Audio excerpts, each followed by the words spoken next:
This is Robert. Frank Lloyd Wright is America's greatest architect. He synthesized a type of architecture he called organic architecture, which combined beauty and precision with a unity to nature. Ayn Rand is a Russian-born author. She is most famous for a novel called The Fountainhead, in which a individualistic architect battles the forces of mediocrity, and it was loosely based on Frank Lloyd Wright's life. Unfortunately, she based the character of the architect Howard Rourke on the worst aspects of Mr. Wright's character, his insistence on honest arrogance over hypocritical humility.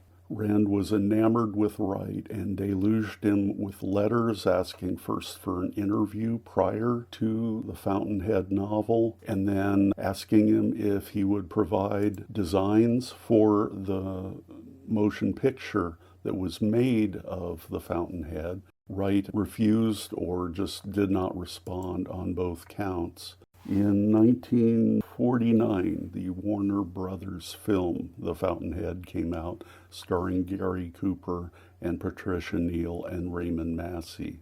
And the designs for that were created by the art department at the studio. And after that, she did ask Mr. Wright for a house design, but Wright felt she wasn't serious about it. She did not provide the required site plan. She said it could be built in either California or in Connecticut. And Mr. Wright said, okay, I'll figure something out for you.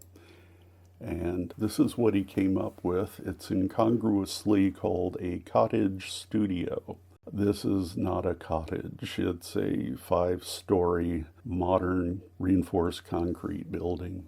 Rand loved the design and led Wright along that she would try and build it. It never happened, and eventually she lost interest. She tried buying the Storer house in LA, and I think she ended up in a house by Schindler in LA. In the late 30s, Harold Espey asked Wright for designs for a modern housing development in the hills over Los Angeles. Wright came up with the all-steel house concept, which are amazing-looking designs. They're very sleek and slim and modern. They involved a steel pan 9 inches wide that was filled with concrete. They were designed to interlock. They were also designed so that the bare pan could receive glass inserts, forming long, tall window strips. The longest of these, I think, was 17 feet long, and they were designed to hinge at the top and swing out. One of the designs Wright came up with for Harold Espey was a 3-story tall design that was referred to as 3 homes in one. It eventually, 3 homes were combined into what would have been a 3-story mansion for Harold Espey. This is the only drawing. It's very rough, as you can see from these drawings. It has a central staircase and utility area common to all floors, and it has a central dining area between the living room on the right and the workspace on the bottom left. There's also shown a tiny servant's room and a study guest room as well. Also, part of the design looked like Mr. Wright wanted to utilize angled, wedge-shaped in cross-section, all-steel panels. The elevation shows the typical 9-inch vertical bands of the all-steel panels.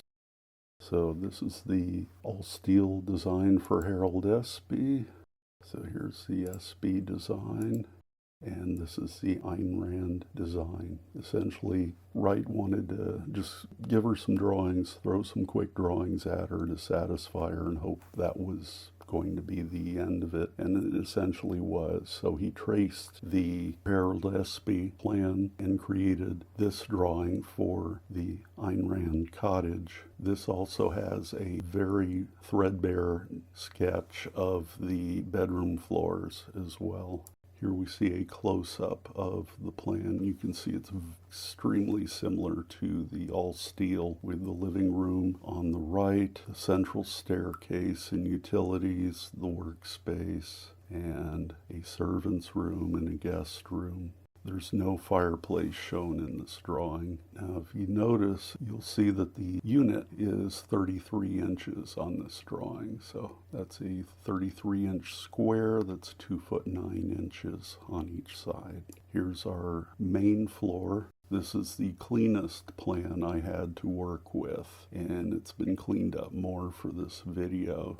You can see the addition of the central fireplace next to the dining room table. And the living room has been divided into two. There's a mezzanine of sorts called an entresol overlooking the lounge living room below. And there's a wall of folding windows to the south. You can see the workspace. We still have the servant room, a coat room, and powder room, as well as a guest study on this floor. You can see the extent of the carport. There's a handwritten note in there where Mr. Wright says it has to have space for 3 cars. Here's the elevation of the Rand sketch, and you can see that Mr. Wright was working out a lot of dimensions on this. The vertical unit is 9 inches, so he's counting units on this, and what we have is the average floor in the bedroom tower is 6 foot 9 inch high. That is 9 9-inch units. The tallest ceiling in the house is the entresol, the main floor entresol mezzanine. It is 11 units high. That makes it 8 foot 3 inch high. Now, one thing I liked is Mr. Wright. There are places where he divided the 33-inch unit into halves and also into thirds. So the 2 foot 9-inch horizontal module works out as 3 11-inch all-steel panels, as seen here. And this kind of set up our dimension here. Is you see both 11 and 9-inch square window panels here, and they appear to be just divided into small windows with a steel frame.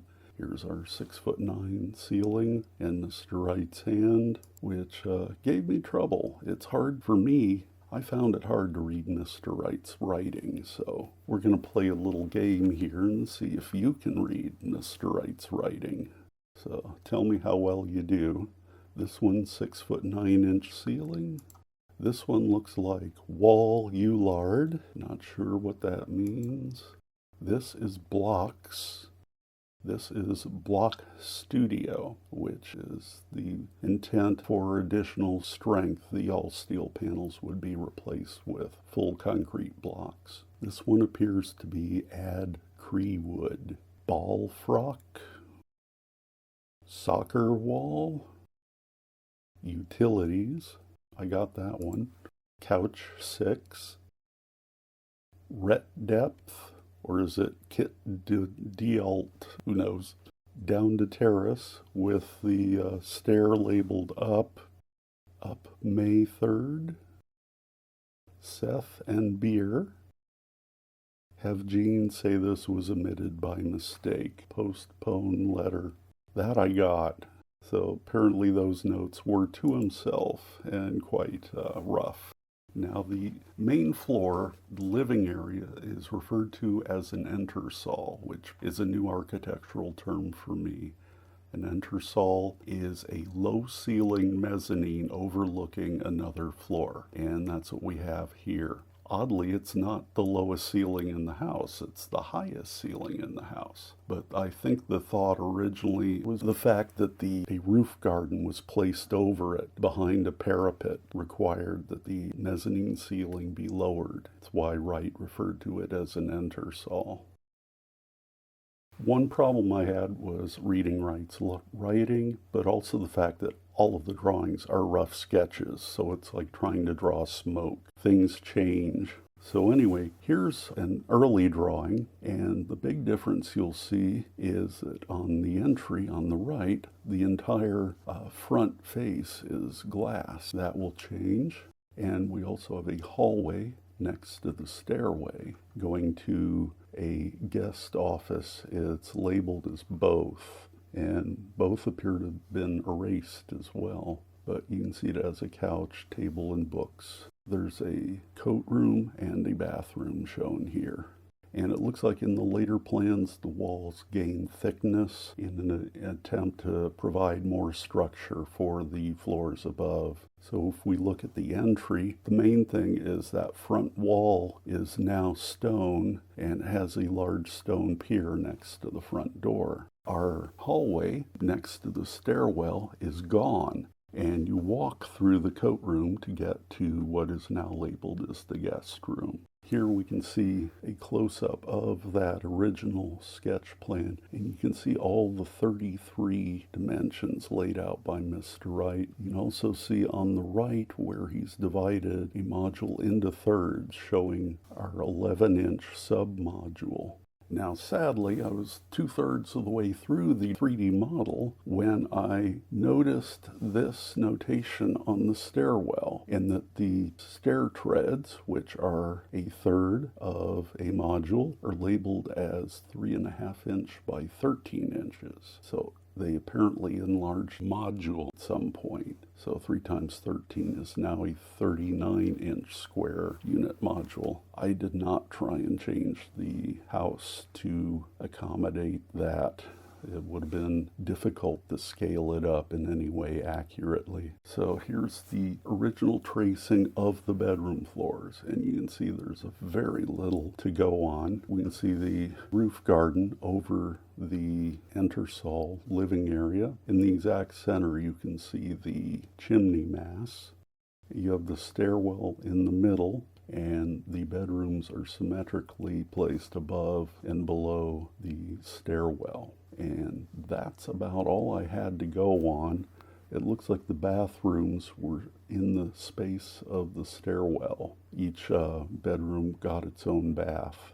So here we are at the ground floor, referred to either as the lower floor, but it is the ground floor to the south. And there's a walled garden terrace to the south with a swimming pool that enters into the house. There are folding windows which would close over the swimming pool. There's a huge fireplace here in the center with a seating area around the lounge, and it has clerestory windows above the seating area. You can see the stairwell in the center. There's a utility room at the top north side of the plan. The center south side of the plan, there's an alcove for a what looks like a bar or entertainment area, and we have a wine cellar and a utility hall going to a set of stairs going up or down. Here's the main floor. It is also the ground floor to the north. At the center of the plan, we have our fireplace and stairwell. The dining table is just to the south of the fireplace. You have the entresol to the right of that. You can see down into the lounge living room below. To the left of the dining table, we have the workspace, which is long and thin and has a breakfast nook in the corner. None of these drawings have a refrigerator shown. You can see the sinks at the north side of the workspace, and the stove would have been right at the west side of the workspace.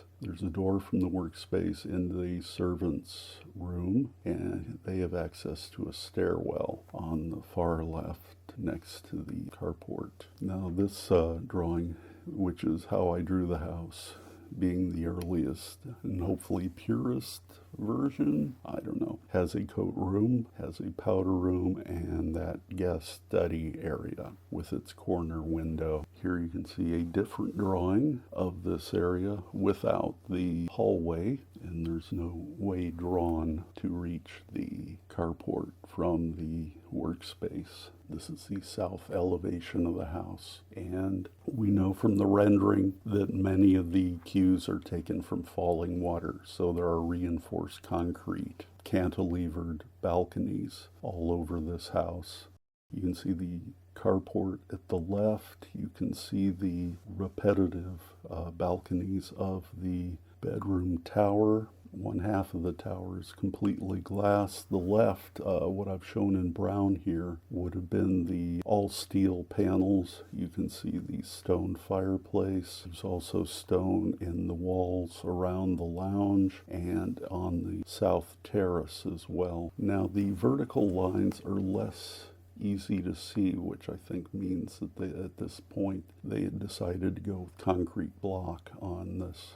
You still see these clerestory windows composed of tiny awning windows with steel posts in between, attempting to support the weight of the roof garden parapet and balcony above, as well as on the lower floor. You can see the lounge attempting to support all that weight above it. Most people feel generally that this house would not have stood as it is drawn. I mean, I attempted to make those posts, steel posts, as large and strong as I could, but I don't know if they would hold up to any sizable wind or earthquake or violent sneeze.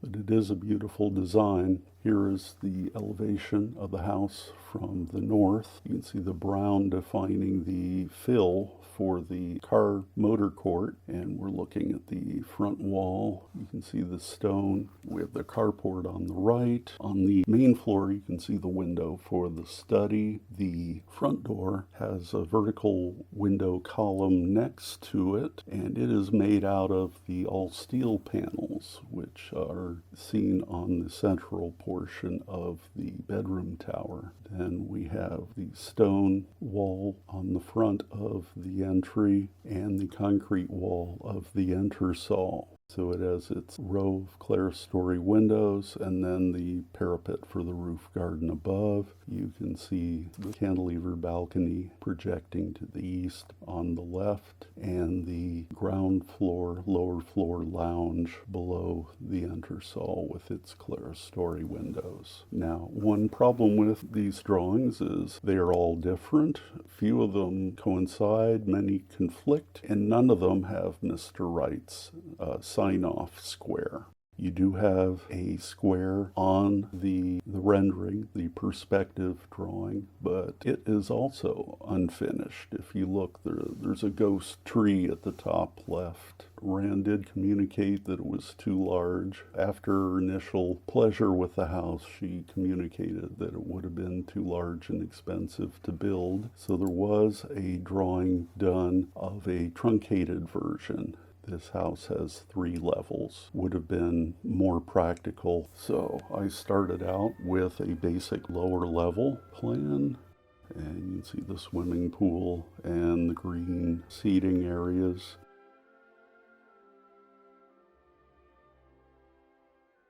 The large fireplace, hearth, and the stairwell.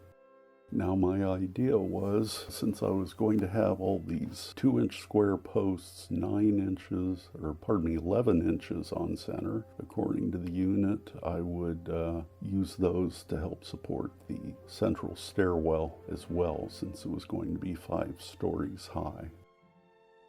One thing I tried to do is help support the main floor by adding 2 stone columns flanking the swimming pool. Here you can see a view showing the stairwell and the pool. And here we go. I've started on the main floor and its projecting balcony. And you can see there are also all steel panels shown in what is supposed to be a gingerbread color, and it kind of came out orange when you look at it straight on. This is looking from the north, and this was the initial design drawn for the entry. You can see that it's all glass. I have reached the top floor floor 5 is the studio. Half of the studio is glass with a skylight. Since Mr. Wright had labeled the center wall of the bedroom tower as block, I would make it block, and that would give us something else to cantilever all these floors and balconies off of.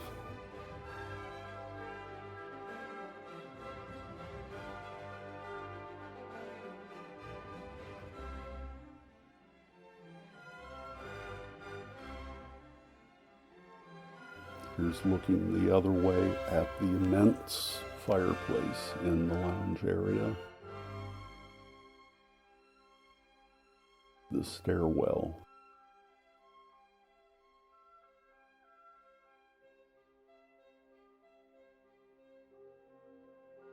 Now at this time you can see that it's all steel panels with their orange color that was meant to be like a bronze automotive paint enamel finish on them. Here's the stone pier and the wall for the entry. One thing I decided to do with the furniture was put a stainless steel band around it as a point of interest, and put the feet on 11-inch centers as well to go with the house. Here's the inside of the clerestory windows. You can see the 2-inch steel posts with the 9-inch square windows in between. Here's our dining area. There are 4 tables that are combined to form the dining table. You can see our first view of the 9-inch square awning windows being used in a matrix as a tall window as well as a clerestory. Here we're looking at the entresol, the dining area, and the kitchen beyond. I had fun drawing the vintage range there as well as the refrigerator. Main floor landing. The west wall of the stairwell is a reinforced concrete wall with a stone veneer, which helps support the bedroom tower and provides a point to cantilever the floors from in the center.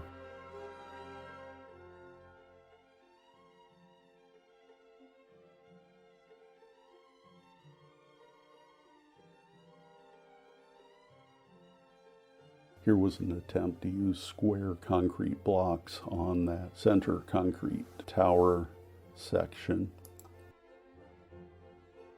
Here's recreating the classic perspective of the house.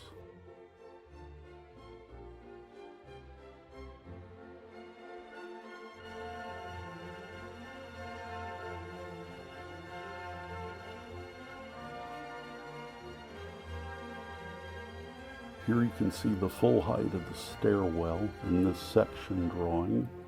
I think one way Wright knew Rand wasn't serious about this house is she didn't ask for an elevator. She did ask for a smaller house.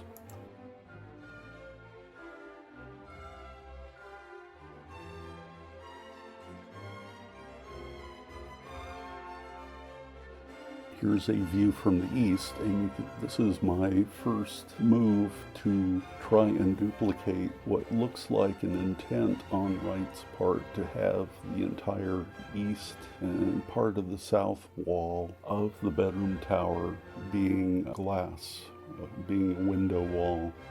In order to emulate the all steel panels with the concrete blocks, I raked the vertical joints on the block, similar to what you'd see in a Wright house, with the horizontal joints raked. Here you can see it gives us a strong vertical in contrast to the horizontal parapets of the balconies, which I think was Mr. Wright's intent. Mr. Wright did not like Ayn Rand, her polar opposite politics, her weak ideas, or her fangirl obsession with him. Wright did not like Ayn Rand. He designed a huge, expensive house to discourage her from bothering him. and to drive her away. It was a low-effort commission, tracing a previous design that was so grand he knew she would never build it. There is no formal, finalized design for this house, just conflicting ideas spread across 10 rough sketches. The house drawn in the rendering could not stand. Heavy reinforced concrete balconies bearing on thin steel clerestory window posts is a bad recipe for reliability. The fact that there is so little of Wright's finalized intent in these sketches forces me to try and interpret what his realized concept might have been. This is a game I'm not very good at playing. The house is about 60 to 70% Wright and 30% of me trying to flesh out the design for the video. If it is elegant and beautiful, that's Wright. If it's clumsy and ugly, that's me.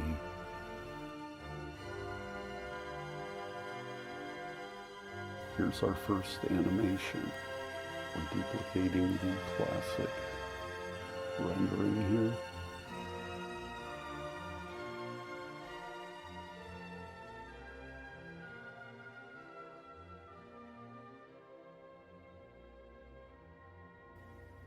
We're going into the lounge area through the folding glass doors. There's the large fireplace on the left.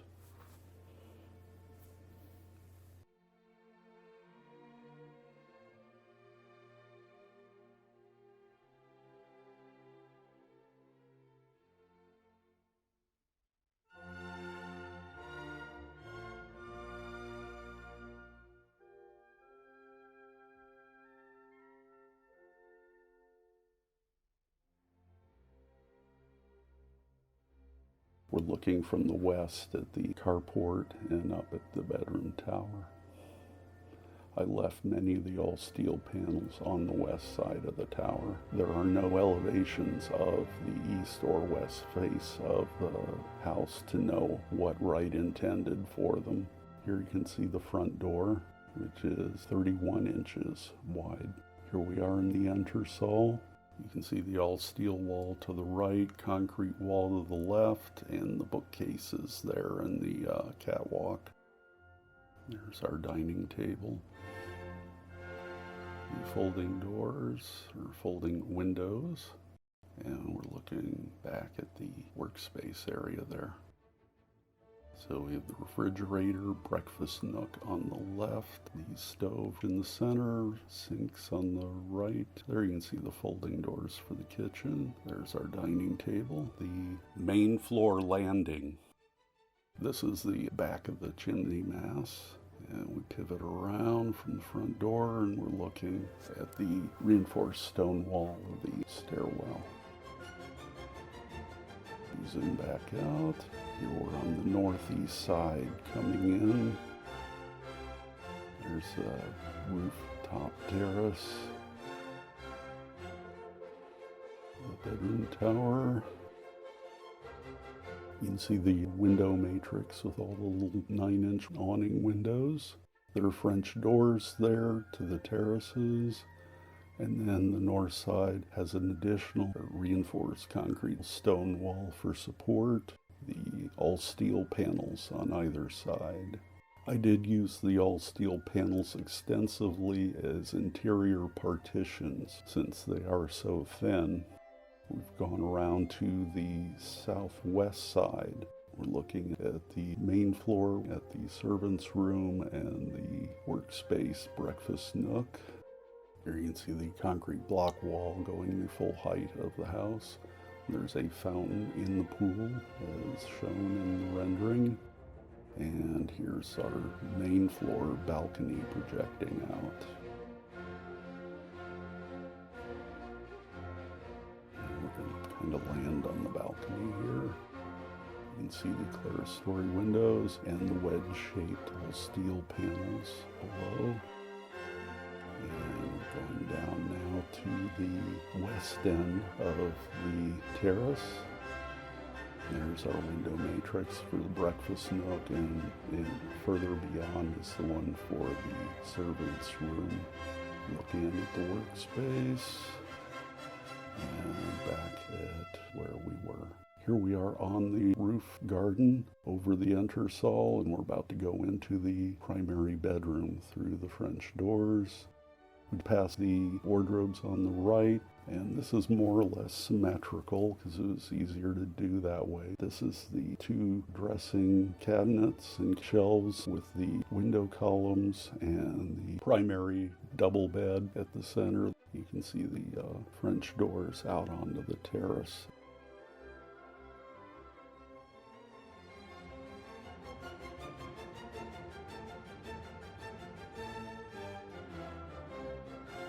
There's our 9-inch window matrix, and this is the door to the primary bath. There you can see the basin cabinet, and there's a window column there, and here we're looking out at the rooftop terrace. We go back outside to where we started. Now we are in one of the guest bedrooms. We're looking south here. As we pivot around, there you can see that south concrete block wall and the support for the terraces. There's the bed, and this is a door to the guest bath. And we're going to go out to the bedroom door here into the stairwell. We have a landing here, and you can look across at the other guest bedroom. Peek of the bed there. There's the steps coming up from the primary bedroom level, and this is the steps going up to the studio. So we're going to turn around. There's our stone support wall. The other two walls are all steel panels, and you can see how orange they are when the light catches them the right way or wrong way. We're going to go up eventually. Now we go up to the studio level. There's only one door to the studio. So here's our desk with the Rand typewriter. That's how Ayn Rand got her name. You can see the window columns from below, the window matrix, and the French doors opening onto the large balcony for the studio. This is all skylight overhead, as you'll see once we turn parallel to the support beams. These would all be Cherokee red painted steel.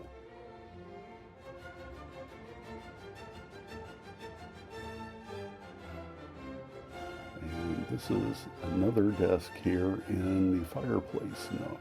That's a fireplace at the very top corner of the chimney mass for the main fireplace, and the angled all steel panels there. And here we are on the lower floor terrace looking up at the house. You can see really how massive this thing is. It's ludicrous to call it a cottage. Looks like an office building here.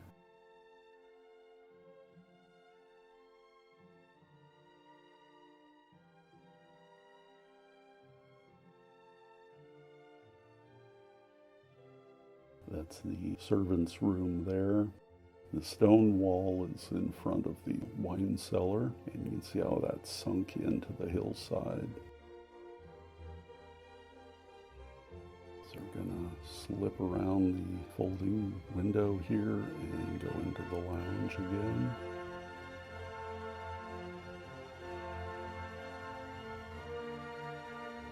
Look at this enormous fireplace. Here's that alcove.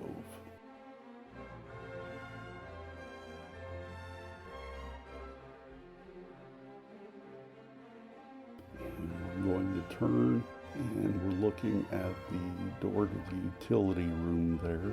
And there's another door where you could store firewood under the stairs, as long as you were careful with the glass. And we're going to go up. Whoops, bumped our nose on the wall. And we're now going up to the main level. And you can just see the door to the coat room ajar there. And we turn and we're facing the main fireplace mass again on the main floor level. So there's our entry and the front door. No one there. So we're going to turn. There's the slot window for the entry. And we almost hit that wall. And we're going to sit. And that's that one. And I believe this is the last one. We get our classic view from the rendering.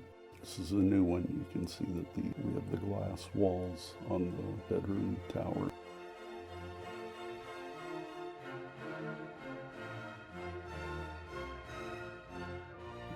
Just magically rise up here and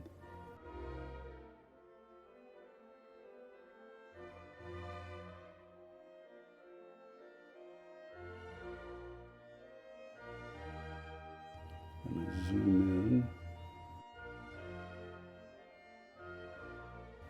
Take a look at the bedroom tower.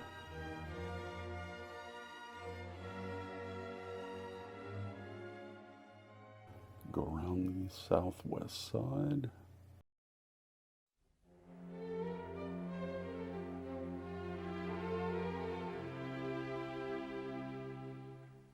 Here's our morning sun.